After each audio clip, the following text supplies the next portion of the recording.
Hello everyone, welcome to our channel assemble to learn. तो friends, हम लोग army public school के previous year TGT physics के question solve कर रहे थे लास्ट वीडियोस पे। इस वीडियो पे क्वेश्चन नंबर 21 से लेके 30 तक हम सॉल्व करेंगे और लास्ट 20 क्वेश्चंस लास्ट वीडियो पे आपको मिल जाएगा, जिसका लिंक इस वीडियो के डिस्क्रिप्शन पार्ट पे अवेलेबल होगा। तो चलिए शुरू करते हैं क्वेश्चन नंबर 21 से। Question number 21 is an EMF of 5 volt is produced by a self-inductance when the current changes at a steady rate from 3 ampere to 2 ampere in 1 millisecond. The value of self-inductance is। तो basically हमें self inductance का value find out करना है, जो कि हमारा induced EMF का formula होता है -d∅dt, that is equal to -L di/dt, because phi is Li, where L is our coefficient of self inductance। तो di/dt is change in current। जो यहाँ पे करंट दिया गया है 3 ampere to 2 ampere in 1 millisecond, that is 1 ampere in 1 millisecond. तो ये हो गया हमारा 1 ampere and 1 millisecond is 10⁻³ second. और L का वैल्यू हम फाइंड आउट करेंगे using this formula, L is equal to E divided by di/dt। तो E दिया गया है 5 वोल्ट, 5/10⁻³ जो कि 5 millihenry. Value of self inductance is 5 millihenry. Next is question number 22। In S is equal to A plus BT plus CT square, S is measured in meters and T is in second. Unit of C is। यहाँ पर हम principle of homogeneity use करेंगे।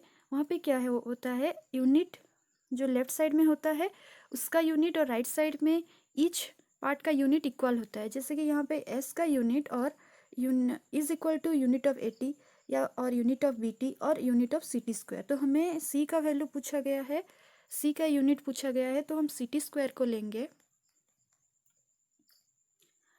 Unit of S is equal to unit of CT square, तो C is equal to S/T square. S का दिया गया है metre और T का सेकेंड स्क्वायर, मीटर पर सेकेंड स्क्वायर और मीटर सेकेंड स्क्वायर इनवर्स, जो कि option number 2 is our right answer. Question number 23। Next question. An electron and a proton are in a uniform electric field. The ratio of their acceleration will be। एक uniform electric field पे electron भी है, proton भी है, तो उनका acceleration का ratio हमें फाइंड आउट करना है। ये एक यूनिफॉर्म इलेक्ट्रिक फील्ड लिए हैं हम, जहाँ पर एक इलेक्ट्रॉन है और प्रोटॉन है, उनका मास me और एक्सेलरेशन ae, प्रोटॉन का मास mp और एक्सेलरेशन ap। तो जैसे कि वो यूनिफॉर्म इलेक्ट्रिक फील्ड में है, तो एक due to this electric field उनके ऊपर एक फोर्स आएगा, that is force on electron is QE, and electron का चार्ज है -e, तो -EE, and force on proton is QE and EE, proton का चार्ज +E। तो हमें पता है कि force is equal to mass into acceleration, तो उसको हम कंसिडर करेंगे तो Fe is equal to MEAE और Fp is equal to MPAP। और Fe और F इलेक्ट्रॉन में फोर्स और प्रोटॉन में फोर्स का मॉड्यूलस का रेशियो हम लेते हैं, तो हमें मिलता है MEAE डिवाइडेड बाई MPAP। फिर इस वैल्यू को पुट करने पे EE और EE, इसका मॉड्यूलस से तो ये माइनस नहीं रहेगा, तो ये हमें मिल गया। फिर वहाँ से हमें एक रिलेशन मिलता है MEAE is equal to MPAP, जो कि हमें देता है acceleration of electron and proton का ratio is equal to mass of proton divided by mass of electron. तो वैसे देखा जाए तो ये कौन सा ऑप्शन सही होगा, ratio of mass of proton and mass of electron, that is third option, ratio of masses of proton and electron. फिर question number 24। It is easier to pull a body than to push because, मतलब pull करना easy होता है as to push, क्यों? ये due to frictional force, क्योंकि frictional force is more in pushing than in pulling. तो ये option number 1 is right answer. Frictional pushing में फ्रिक्शनल फोर्स ज़्यादा होता है, तो वो मुश्किल होगा पुश करने के लिए, और पुल करने के लिए ईजी हो जाएगा।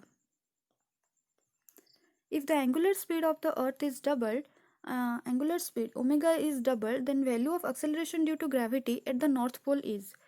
तो उनके बीच का एक रिलेशन है, ओमेगा और एंगुलर स्पीड और एक्सेलरेशन ड्यू टू ग्रेविटी के बीच का एक रिलेशन है, जो कि एक new acceleration due to gravity G dash is equal to G minus R omega square cos square theta, और नॉर्थ पोल में theta is equal to 90 degree, तो जी dash is equal to G minus R omega square cos 90 degree, cos 90 का value 0 हमें मिल रहा है, जी dash is equal to जी। तो जो new acceleration due to gravity वो जी के साथ, मतलब पहले वाले एक्सेलरेशन जो actual acceleration due to gravity उसके साथ सेम होगा, क्योंकि ये एंगुलर जी का value angular acceleration angular velocity पे, मतलब ओमेगा पे डिपेंड नहीं कर रहा है। तो omega change, angular speed change होने पे भी, डबल हो जाने पर भी ये हमारा जी का वैल्यू रिमेन्स सेम। फिर है question number 26। A projectile is fired at an angle of 45 degree with the horizontal elevation angle of the projectile at its highest point as seen from the point of projection edge। तो ये कुछ projection angle दिया गया है 45 degree, और highest point पे उनका elevation angle क्या है हमें फाइंड आउट करना है।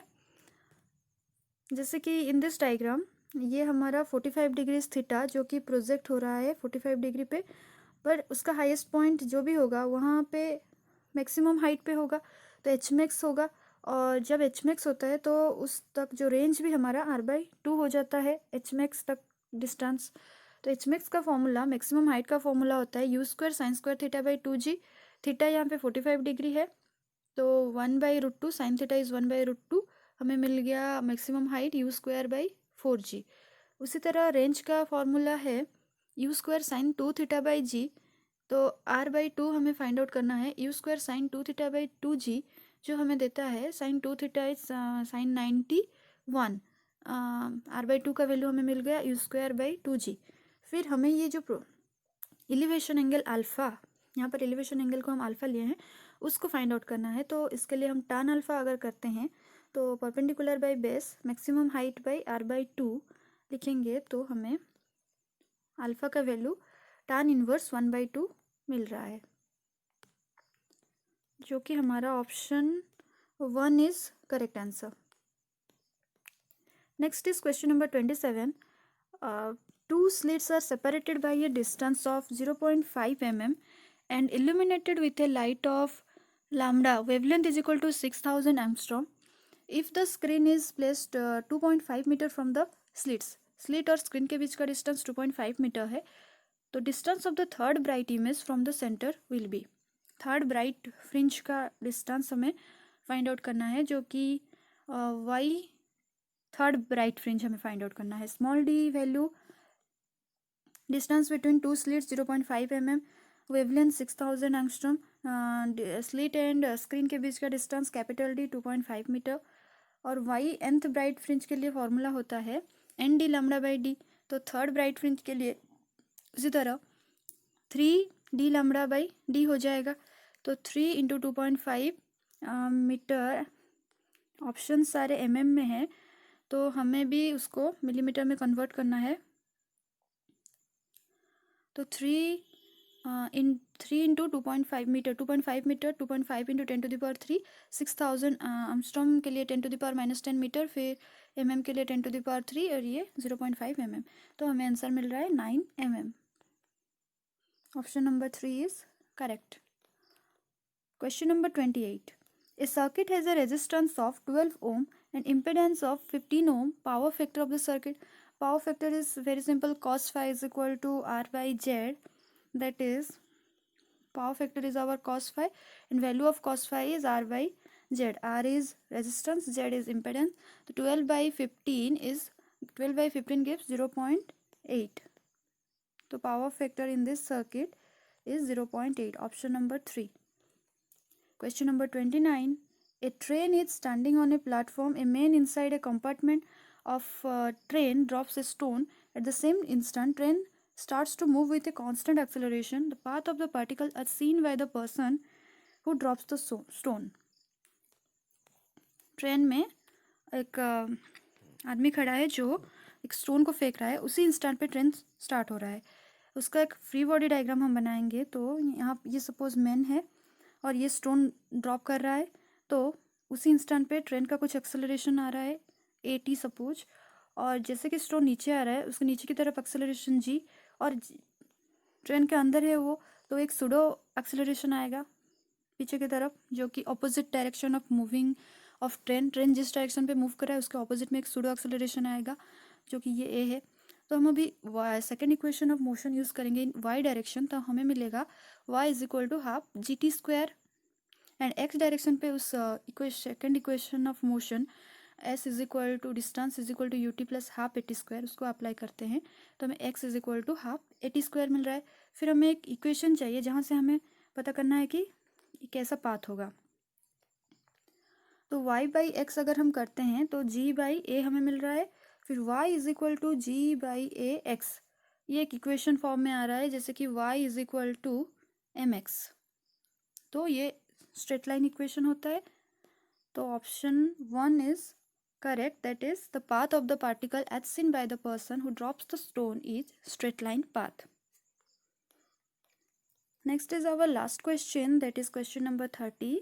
The RMS value of potential difference V shown in the figure is, RMS value find out करना है पोटेंशियल डिफरेंस का।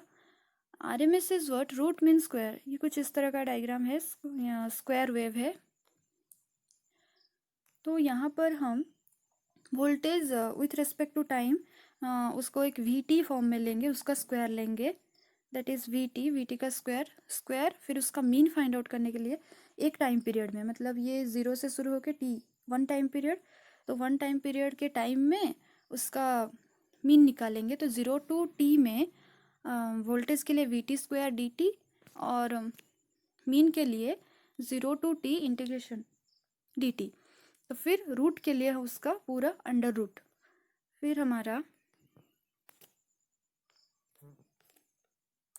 उसका अंडर रूट लेने से ये फर्स्ट केस में 0 टू T लेना है, तो फर्स्ट हमें 0 टू T बाई 2 तक अगर हम देखते हैं तो मैक्सिमम में है V0 है, तो यहाँ पे V0 का 0 to limit 0 to T by 2 integration 0 to T by 2 V0 VT के जगह V0 square DT plus T by 2 से T तक 0 है, तो T by 2 to T integration और 0 DT, VT के जगह 0, और नीचे 0 टू T DT ये T हो जाएगा। तो हाँ, ये पार्ट पूरा हमारा 0 आ जाएगा, और बाकी ये बचा V0 स्क्वायर, वो तो बाहर हो जाएगा, और इंटीग्रेशन DT का वैल्यू T DT, तो T में 0 to T by 2 integration value है, तो T बाई 2 पुट करने पे T बाई 2 आएगा। तो under root V0 square into T by 2, नीचे भी एक T आएगा, that equal to V0 by under root 2, जो कि option number third V0 divided by under root 2 हमारा आंसर हो जाएगा। तो यहाँ पर question number 30, that is our last question, complete हो गया। तो अगर ये वीडियो आपको अच्छा लगा तो लाइक कीजिए और अपने दोस्तों के साथ शेयर करिए, और अभी तक अगर आप चैनल को सब्सक्राइब नहीं किए हैं तो जल्दी से सब्सक्राइब करिए। Thanks for watching.